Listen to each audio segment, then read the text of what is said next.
Hello student, कैसे हो? उम्मीद करता हूँ ठीक होंगे और मैं भी बिल्कुल ठीक हूँ। बस आपका प्यार इसी तरीके से बना रहे और बस हम आगे बढ़ते रहेंगे और आप भी हमारे साथ आगे बढ़ते रहिएगा। आज है पर्सनावली 1.2 और 1.1 जो है हम इससे पहले कर चुके हैं, इससे पहले एक्सरसाइज में, जिसका लिंक आपको इसके डिस्क्रिप्शन में मिल जाएगा।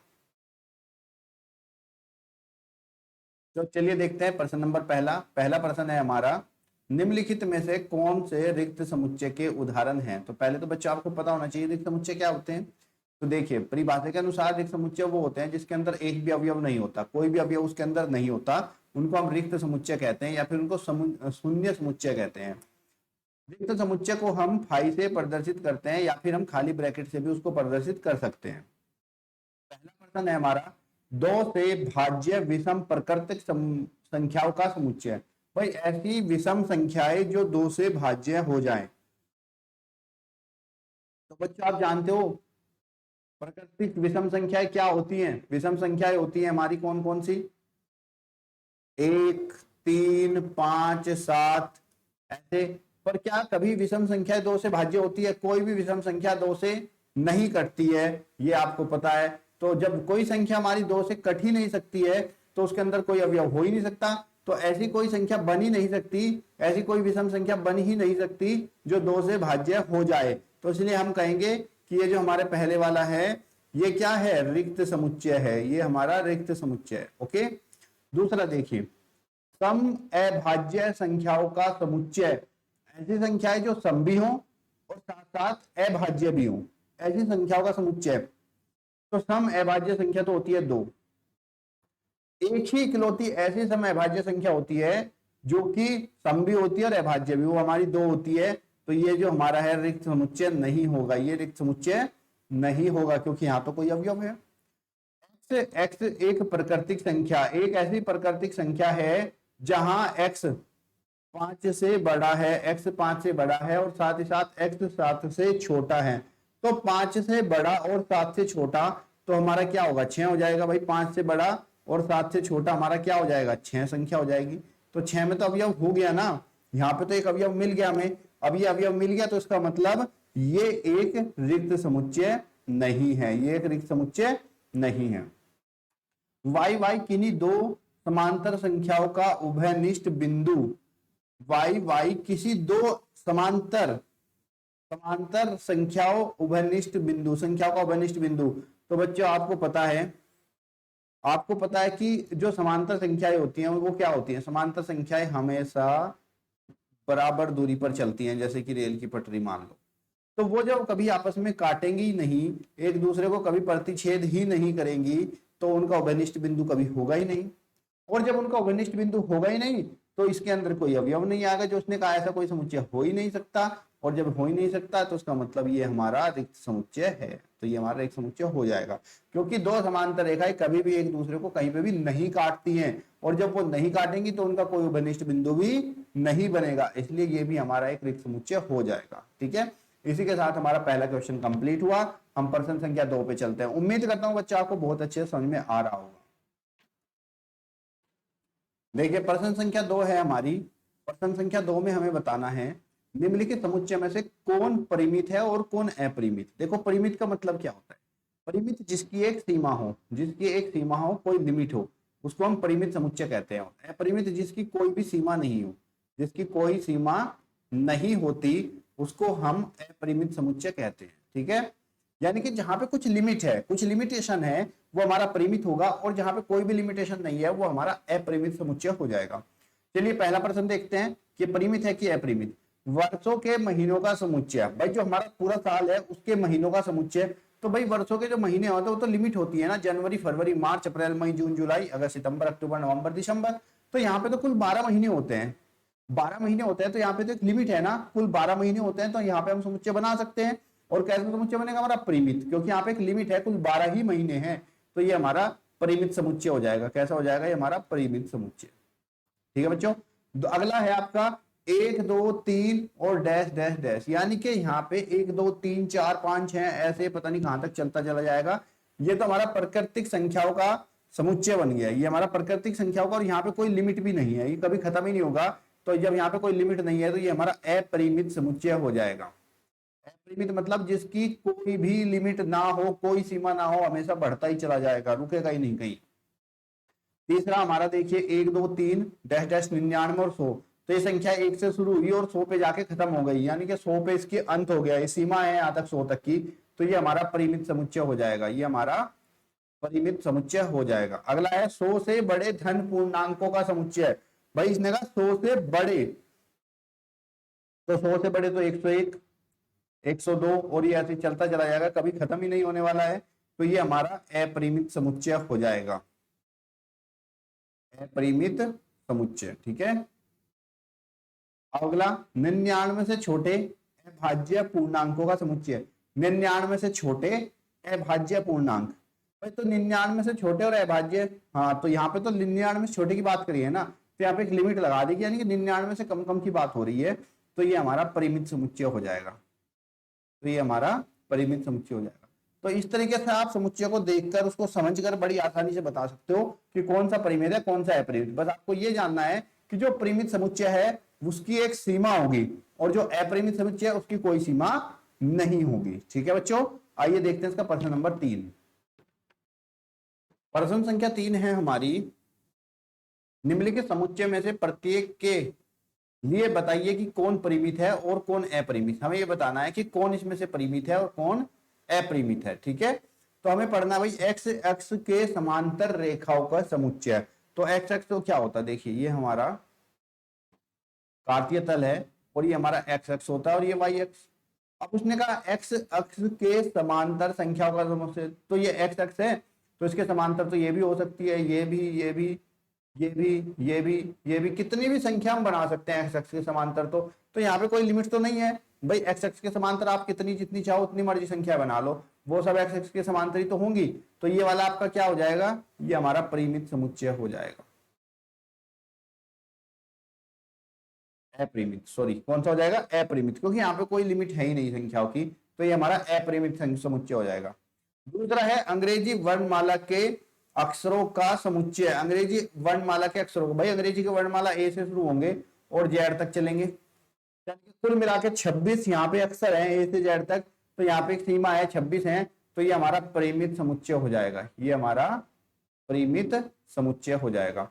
अगला है उन संख्याओं का समुच्चय जो 5 की गुणक है। भाई ऐसी संख्या है जो 5 का गुणक है, 5 का गुणज है, तो 5 का गुणज का मतलब भाई 5 का गुणज 5 से, जो 5 से कट जाए या 5 के पहाड़े में आती है, तो ऐसी संख्या तो हमारी 5 10 15 20 25 30 35 पता नहीं कितनी हो सकती है, कोई लिमिट नहीं है, तो 5 के गुणज तो हमारे अनंत तक जा सकते हैं, तो ये हमारा अपरिमित हो जाएगा, अपरिमित समुच्चय। अगला है पृथ्वी पर रहने वाले जानवरों का समुच्चय। अब भाई पृथ्वी पर रहने वाले जानवर, कोई लिमिट नहीं है कि आप तक कितने जानवर हैं, समुद्र में कितने हैं, ऊपर कितने हैं, थल पे कितने हैं, जल में कितने हैं, तो ये भी हमारा अपरिमित हो जाएगा। अगला मूल बिंदु से होकर जाने वाले वर्तों का समुच्चय। ऐसे वर्त जो मूल बिंदु से होकर जाएं, तो मूल बिंदु से होकर जाने वाले वर्तों का समुच्चय क्या होगा, ये देखिए भाई कार्तीय तल है हमारा, मूल बिंदु तो वहीं पे आता है जहां दो रेखाएं काटती हैं कार्तीय तल में। अब इससे कितने वर्त होके गुजर सकते हैं, इससे इतने वर्त होके गुजर सकते हैं जिसकी कोई लिमिट नहीं है, तो ये भी हमारा अपरिमित समुच्चय हो जाएगा, ये भी हमारा अपरिमित समुच्चय हो जाएगा। तो यहाँ पे बच्चों आपको समझ में आया परिमित अपरिमित क्या होते हैं, जिनकी कोई लिमिट होती है, कोई सीमा होती है, वो हमारा परिमित समुच्चय होती है, और जिनकी कोई सीमा नहीं होती है वो हमारे अपरिमित समुच्चय होते हैं। जैसे कि प्रश्न नंबर 2 में भी ऐसा ही था, प्रश्न नंबर 3 में भी ऐसा ही है। यहाँ पे आपको बस जो सवाल थे वो एक भाषा के रूप में दे दिए थे, वो आपको समझना था किस तरीके से आपको करना है। आइए देखते हैं प्रश्न संख्या 4। प्रश्न संख्या 4 में आपको बताना है कि ए बराबर है बी के, ए बी के बराबर है या नहीं। तो बच्चों कोई भी समुच्चय बराबर तब होते हैं जब एक अवयव, ये जितने अवयव इसमें हैं इतने अवयव आपके बी के अंदर भी हों, तब ये दोनों आपस में बराबर समुच्चय हो जाएंगे। चलिए देखते हैं, ए के अवयव है हमारे ए बी सी डी। अब हम बी के अवयव चेक करते हैं, बी के अंदर भी देखो क्रम उनका कुछ भी हो सकता है, क्रम आगे पीछे हो सकता है, लेकिन अवयव पूरे के पूरे होने चाहिए उसके अंदर। तो यहाँ पे ए है भाई, बी भी है, सी भी है, डी भी, तो चारों अवयव इसमें है, तो हाँ ये दोनों आपस में क्या है, बराबर हैं, ये आपस में बराबर हैं। ए के अंदर है 4 8 12 16, ए के अंदर है 4 8 12 और 16, यहाँ पे 4 है 8 है 16 है, लेकिन यहाँ पे देखो इसमें 18 नहीं है और इसमें इधर वाले में 12 नहीं है, तो यहाँ पे अवयव आपस में है नहीं, तो ये दोनों समुच्चय आपस में बराबर नहीं होंगे, ये समुच्चय बराबर नहीं है। समुच्चय बराबर तभी होते हैं जब सारे अवयव किसी एक समुच्चय के अवयव दूसरे समुच्चय में सारे सारे होते हैं, उनका क्रम चाहे जो भी हो, तो वो हमारे बराबर समुच्चय होते हैं, तभी हम उनको समान समुच्चय कह सकते हैं, वरना वो समान समुच्चय नहीं होंगे। जैसे 2 4 6 8 10 है, 2 4 6 8 10, और इधर इसने कहा कि x जो है एक सम धन पूर्णांक है, जहां x जो है छोटा या बराबर है 10 के, x एक सम धन पूर्णांक, तो अगर यहाँ पे हम x का मान लिखें इस कंडीशन के अनुसार कि x जो है वो छोटा या बराबर होगा किससे, 10 से, तो भाई x के मान 2 भी हो सकते हैं, 4 भी हो सकता है, 6 भी, 8 भी और 10 भी, लेकिन 10 से ज्यादा नहीं होगा। और यही सारे अवयव हमारे 2 4 6 8 10 और 2 4 6 8 10 यही सारे अवयव इसमें दोनों में, तो ये भी आपस में आपके समान समुच्चय हो जाएंगे, ये भी आपस में बराबर हो जाएंगे।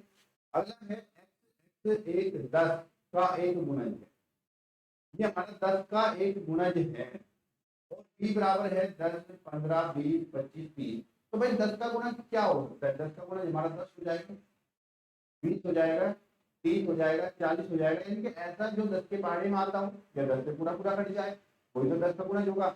अब यहाँ पे जब हमारा दूसरा समुच्चय में देखा तो इसमें अंदर 15 है, ये तो 10 का गुणज नहीं होता, ये भी 10 का गुणज नहीं होता, और ये सीरीज ऐसी आगे बढ़ती जा रही है, तो इसका मतलब ये दोनों आपस में बराबर समुच्चय नहीं है, हम लिखेंगे ये बराबर नहीं है। तो उम्मीद करता हूँ बच्चों आपको बराबर समान समुच्चय देखना आ गया होगा। किस तरीके से हम देखते हैं, भाई इसके अंदर सारे सारे अवयव उसके अंदर है तो वो समान समुच्चय होगा, और अवयव उसके अंदर नहीं है तो वो समान समुच्चय नहीं होगा। आइए देखते हैं प्रश्न संख्या 5।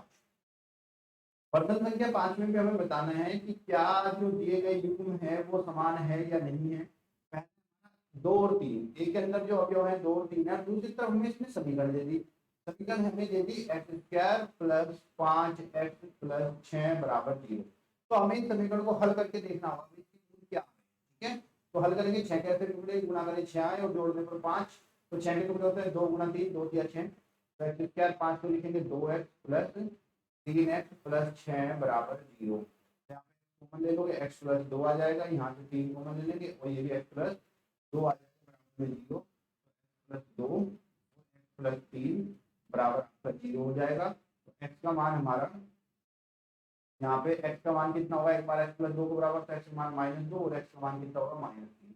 और भाई जो हमारे x के मान आए यहाँ पे इसको हल करने पर वो हमारे -2 और -3 आए, लेकिन इसके अंदर है 2 3 प्लस 6, तो ये आपस में समान समुच्चय नहीं होगा, ये युग्म आपस में समान नहीं है। x एक फूलों का एक अक्षर है और y जो शब्द है वोल्फ का एक अक्षर है।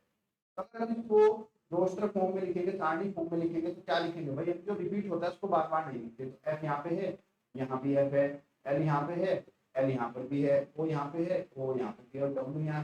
तो इसमें देखो सारे अक्षर हैं, अगर हम इसको रोस्टर विधि में लिखेंगे तो रोस्टर विधि में जो रिपीट होता है उसको तो नहीं लिखते, तो सारे अक्षर वोल्फ में और फॉलो में जो है बराबर समान अक्षर है, तो ये हमारे समान युग्म हो जाएगा, तो ये हमारा कैसा युग्म है, ठीक है। बच्चों उम्मीद करता हूँ ये भी समझ में आएगा। आइए देखते हैं लास्ट प्रश्न, प्रश्न नंबर 6।